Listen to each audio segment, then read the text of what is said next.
at this point, you don't see patterns.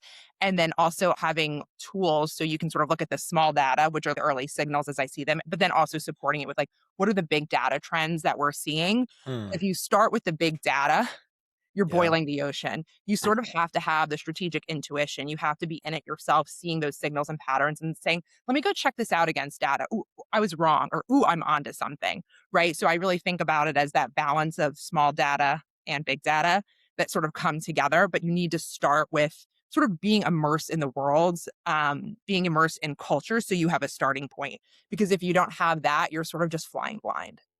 Gotcha. So it's a little bit of a mix of, you mentioned the data, but like a gut instinct based on what you're consuming and like understanding in the world. Yes. I read a really cool quote, and I wish I could attribute it, but really our gut and intuition is data, right? The gut and intuition that you have, Hmm. right, is based on the data of your lived experience and as is mine. So when people try to sort of sometimes play down a gut feeling, whether it's like personally or professionally, I'm like, tell me more about why your gut's telling you that, right? Because it's really our brain Right. processing all the data from what we've seen, what we've experienced, right, individually.